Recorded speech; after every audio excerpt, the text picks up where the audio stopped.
Hello there internet, Honkai Star Rail 2.1 is finally here. It has been a long while since I made a video. I really enjoy the process, but I don't have proper devices but my potato laptop and phone. Honestly, I don't really like using AI voice, or am I good at making a good one with an expressive or natural result? So I decided to just wait until I have spare money to buy a microphone. I know the sound it produces is not that great, but this will do for now, and I apologize if I sound like a poopoo. Anyway, in this video I will go through Acheron Kit in a simple explanation, build theme, and which vertical investment is better for us free to play. I'll try my best to make the video short but complete to not waste your time. Hence, I apologize if I missed something. If there is any mistake or if you have any tips and anything to share, I'll be glad if you let me know by leaving your trace in the comment below. Okay, let's go. I know you may have heard about her kit, but let's briefly look.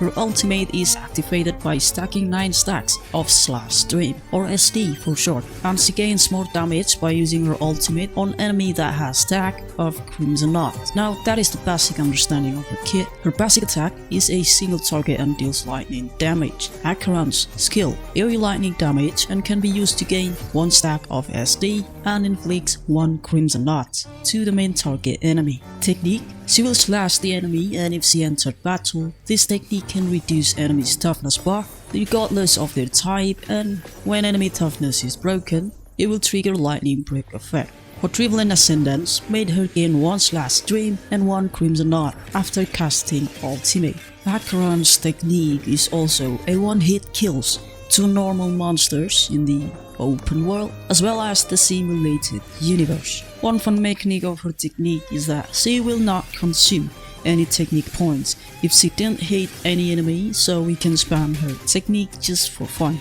We also can consume SP food inside the simulated universe on this patch. And now, her ultimate is where her domain expansion and big PP damage is. Acheron deals 3 lightning blade to a single target enemy and will reduce Crimson Knot on the enemy. And then she finishes with 1 big slash of Stygian research that had sent a Venturing to the Shadow Realm. Make sure to use her ultimate to the enemy that has most SD stacks, because during her ultimate, she gets bonus damage based on the number of Crimson Knot removes from the enemy, and not only that, but she also gets damage bonus by hitting the enemy that has Crimson Knot on them during her ultimate. Another ultimate bonus effect from her talent is she also can break toughness bar regardless of the weakness type. And lastly, reduce all enemies rest, whatever type of rest they have. Her ultimate is a stack of damage bonus for Acheron that is only in effect during ultimate only. Acheron talent, 9 stacks of /stream or SD is what Acheron needs to utilize her ultimate, because as we know it, she doesn't use any traditional energy system. A way to gain SD and Crimson Knot is by using her skill, applying debuff to the enemy with another unit or nihility unit, and when the enemy toughness is broken. Any means of debuffing will work, but no matter if the action is AoE debuff, Acheron will only gain 1 stack of SD and Crimson Knot. Crimson Knot also only stacking on the enemy that has the most Crimson Knot on the field. But remember to attack the enemy that you want to apply with Crimson Knot when using a single target debuffer.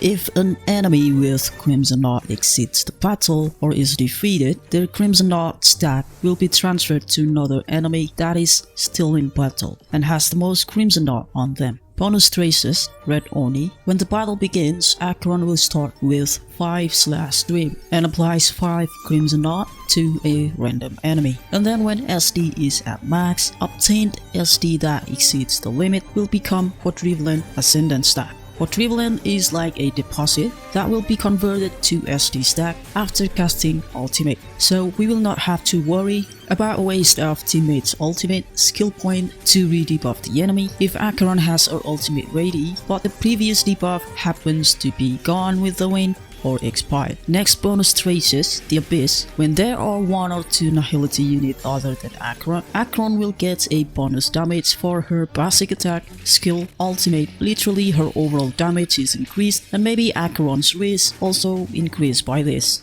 Now for her build, we have the latest Acheron that has Pioneer Diver set as her best slot for a progressing account. If you only have this other set already and has good substat, there are a set of Musketeer, Sizzling Thunder, or maybe if the enemy is weak to Quantum, Genius set is also viable. Two-piece mix of this set with each other or with Messenger also is viable just until you have a desirable stat on the Pioneer Diver set. As for her planar ornament, the new two-piece of Izumo is her best in slot, with another viable option is two-piece also Toe to increase her ultimate damage. Substat priority will be crit, attack percent, speed, and effect rest also good enough to avoid getting stunned. Means that the Acheron aiming is crit body, attack or speed boost, attack or lightning sphere, which attack sphere has about 15 to 18% higher damage depending on the substat or Relics crit ratio, and lastly another attack or the rope. Acheron Light Cone, her best in slot is of course her signature, make it easier to build because of additional crit damage. Not only that, but the Light Cone also provides damage increase for each attack she does against enemy with Mirage Fizzle, and another damage increase for ultimate. Her Light Cone debuff Mirage Fizzle gives her extra slash strength when using her skill. No base chance, which means guarantee.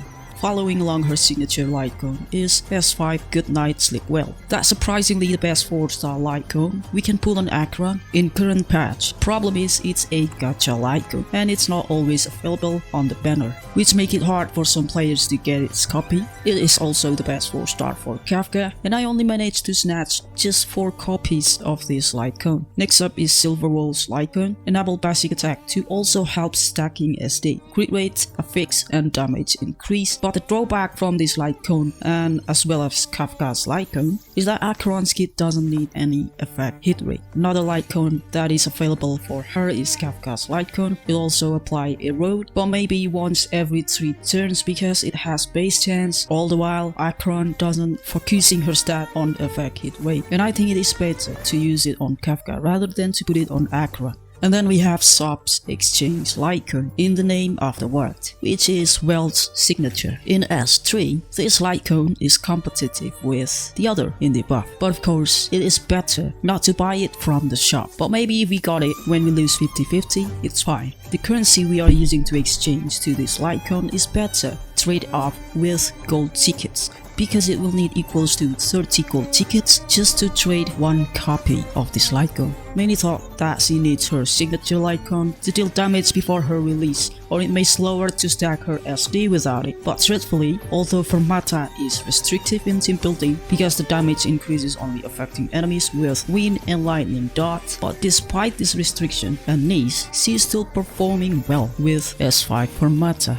Acheron team building is straightforward. We need 2 Nihility in the team to activate the bonus damage from the Abyss trace. Any options of team comp are triple Nihility and Preservation, triple Nihility and Harmony, double Nihility, Harmony with Sustain, and triple Nihility with Sustain. This lines up is her 4-star team, and her best friend for free-to-play team is now E0 Pella with Resolution Sign Light Cone. With this light cone, she can apply debuff with basic attack and make her SP positive. If your Pella is E4, her skill now not only removes buff from the enemy, but also applies debuff, which decreases their ice rest. If you are struggling to maintain skill point or SP, then only use her basic attack is fine, because her skill only reduces ice rest and not a defense threat. But I think Pella is already SP friendly with Resolution Shine Light Cone. Next up is Guinaifen. Guinaifen's talent can apply Fire Kiss to the enemy. Fire Kiss will increase damage dealt to enemy by 7% for 3 turns on level 10 and stack up to 3 times. She is also able to apply Burn, which helps stack Acheron's SD with basic attack too, and works in an AoE scenario, while also SP friendly. But to max the stack of her Fire Kiss, we need to wait for the enemy to take a couple turns, because the mechanic of stacking the Fire Kiss is when the Burn dot deal damage, which make it less efficient in MOC scenario, where we supposed to win in maximum 4 cycle for each stage, just in case on the other stage we need more cycle. And swapping Pella with Kafka or Sampo just to detonate the burn in the team is not efficient. And then we have Luca. He is also a support but single target. I'm not suggesting for him to to be in her team in an AoE scenario. But if in the meantime you only have so much nihility unit, then it's safe to just hang on until you can build another one. But do not build Luca or max him up for the sake of Acheron. If you are new to the game, your resources will be valuable, and just spend or farm for your priority first, and then you can go on and decide whether you want to max Luca up. Now we have Sampo. Sampo is a sub DPS, and he will not be giving any bonus damage aside from helping to stack Acheron's SD, and can only provide support if he uses Resolution Shine. If you perhaps have wealth, it's better to just put him into the team in some situation. In MOC, most of the time the enemy is all weak to imaginary. Not only that, but wealth also provides damage increase too. Though it's only 12%, he also has decent damage if we are fighting imaginary weak enemies.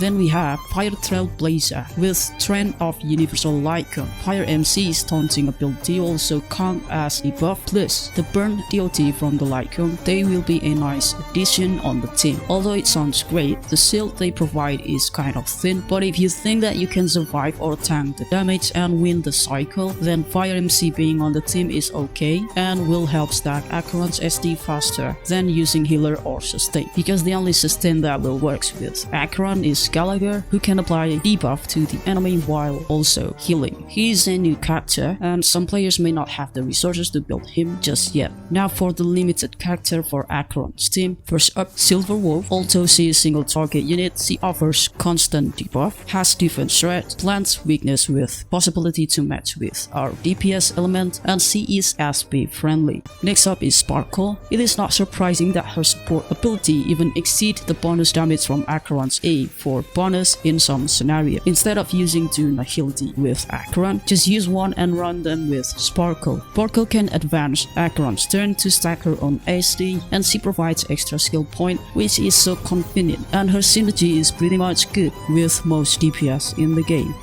Black Swan also offers constant SD stacking and SP positive, and has decent dot damage on her own, while also provides a bit of defense threat. Please keep in mind that her Arcana Explosion won't add SD stack for Acheron. Other than Black Swan is Kafka. Although she is not SP positive, and just like Sampo, she is sub DPS without a support utility in her kit, she has decent damage, and she has follow-up attack that can debuff the enemy constantly. You can try to put them all in a team, and they can generate SD fast for Acheron because of Kafka's follow-up attack that can debuff enemy out from her own turn. But in some cases, Kafka or Black Swan is better off in another team, and it's better to build a team that not only stacks SD but also supports Acheron's damage output. For vertical investment, if you are after her Lycan, then it is worth pulling rather than going for her Eidolon. Eidolon 1 increases crit rate against debuffed enemy, make it easier to build her and aiming higher crit ratio.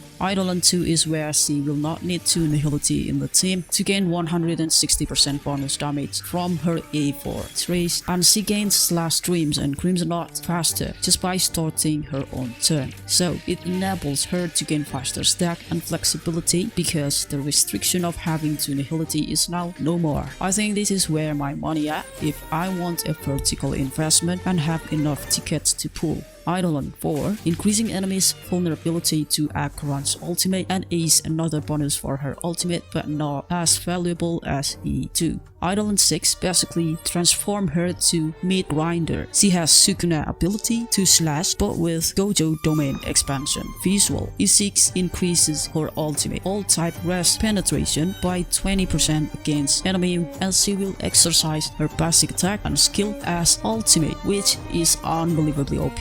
Now my opinion of Acheron is she is strong DPS despite the niche where she wants to play with nihility character, but it's not stopping her from performing strongly at E0. Whether she is worth pulling or not depends. If I were a new player and didn't have many characters built, then my dreams of hitting probably around 400,000 with my Acheron would have to wait. This means she is a high investment character. What free to play friendly is if I'm a veteran player and have the resources resources needed to support her, but for newcomers, they will have to wait and grind. That's what I thought before her banner got released, and when they reveal her banner lines up, this is the best you can get as a new player, because there is Gallagher on her banner as well as Pillar. Not to mention that they also give out Gallagher for free this patch. New players can start even with Serval and March 7. The wait and the grind are worth it. And one thing for sure is every DPS needs their team to be built. There is nothing such a waste of resources in pulling for Acheron for a new player. With Fermata as a new player, we must build one Win Sirdot unit and one Sock unit just to make her team in the meanwhile waiting for a rerun of other Lycone or character to be released. Dot itself already needs but proven to be strong team until today. If I have a hunt or destruction DPS, building my harmony is not specifically or mandatory for that one character alone, but also to be paired with another DPS. Now, to build Win and Sock Dot unit just for Acheron help. The answer will be if players like her or not, or want her or not, and many more reasons to deny that she is not free-to-play friendly, because there is a necessity in every account, and some people may already beat the game and don't need Acheron. But I digress. Whether the resources are there or not, it is the matter of willingness to farm for her and her team. For her light cone, we can get it next time on her rerun, and signature may boost her damage even more, but I can't deny that without it, she still functions well, because damage wise, she is indeed strong. I kid you not, I am curious if you guys pulling for Acheron or say for Aventurin. Thanks if you make it this far, stay hydrated and be kind. Keki out.